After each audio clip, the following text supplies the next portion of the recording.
Préparation du matériel.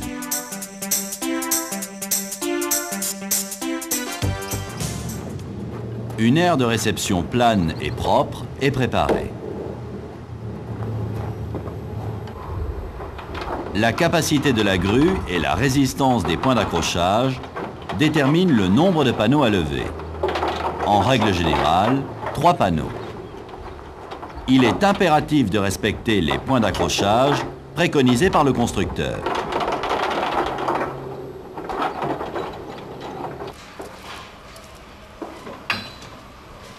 Il faut bien positionner les bastings ou les poutrelles par rapport à l'ossature du panneau pour éviter la déformation de la peau coffrante.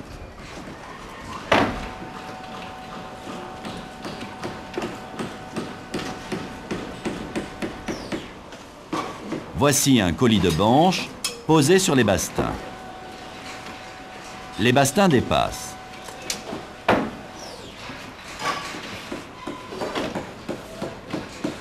Les raidisseurs sont placés perpendiculairement au bastin.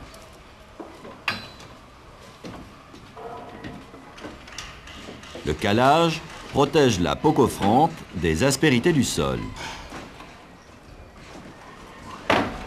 Un contrôle sur la qualité et la quantité est effectué à l'arrivée du matériel. Ludo, viens voir là, il manque une porte. Ah oui, ben écoute, je vais le noter, on va le signaler au dépôt.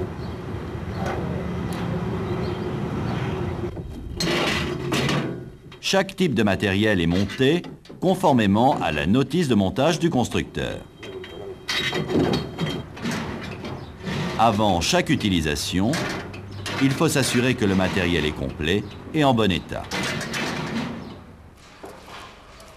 Ici, la stabilité des banches n'est pas assurée. La mauvaise stabilité provoque des accidents mortels. Sans compas ni étais, la stabilité des banches est compromise.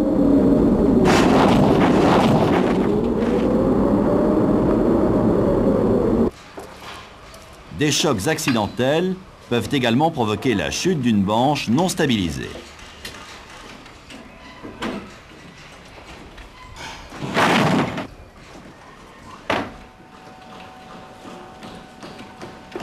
L'utilisation de compas assure la stabilité des panneaux et facilite la manutention. Lorsque l'utilisation des compas n'est pas possible, la banche est stabilisée par les étais fixés aux araignées. Ici, 2 blocs à béton.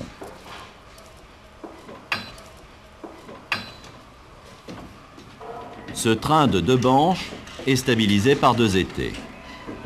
Un minimum de 2 étais est nécessaire pour assurer une parfaite stabilité.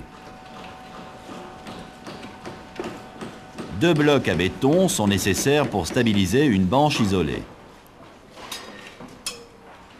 Une banche isolée de 5 mètres de haut est stabilisée par 2 blocs à béton. Le poids de ces blocs fait l'objet d'une étude dans le PPS-PS. Cette deuxième face coffrante est également stabilisée par 2 blocs à béton. Ce même coffrage, équipé de compas, ne nécessite plus que 2 blocs à béton sur une seule face. Dans tous les autres cas, une étude de stabilité doit être réalisée. Il faut assurer la parfaite propreté de la face coffrante en éliminant la rouille et les traces de béton. Un huilage immédiat protège la face coffrante et facilite le décoffrage. L'élingue doit être adaptée à la charge à lever. Cette élingue supporte une charge maximum de 4 tonnes par brin.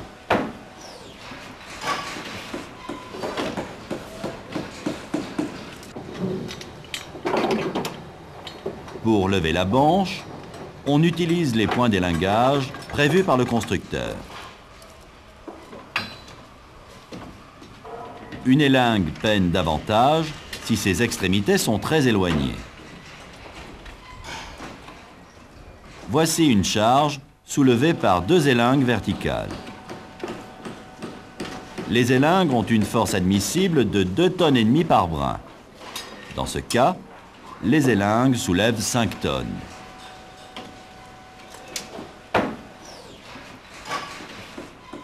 Dans le cas d'un élingage avec un angle de 60 degrés, ces élingues ne soulèvent plus que 4,3 tonnes.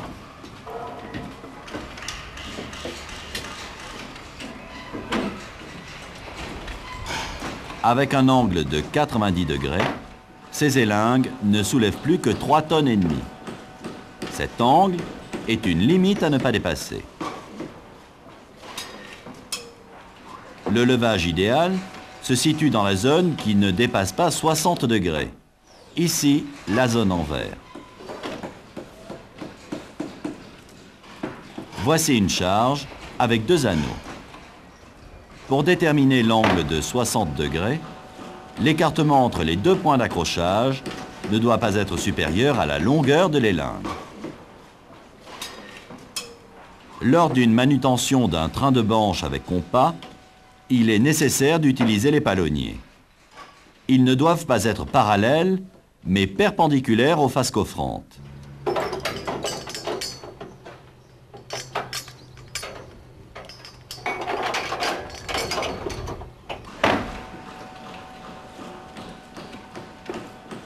Voici un train de 3 banches.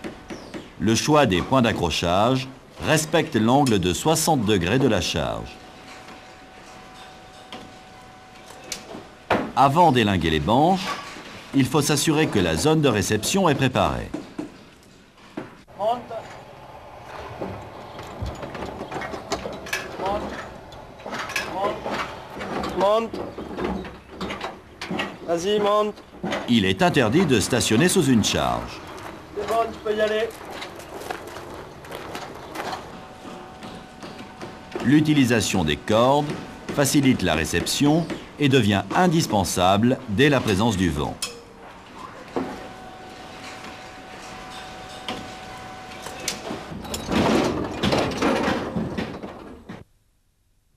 La corde est enlevée dès la pose de la banche.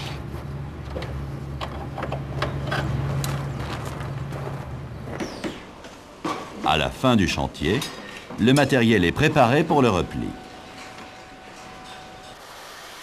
Les banches doivent être nettoyées soigneusement. L'huilage empêche la corrosion. Les banches sont repliées suivant la notice du constructeur pour éviter toute déformation. Les banches doivent repartir avec leurs accessoires.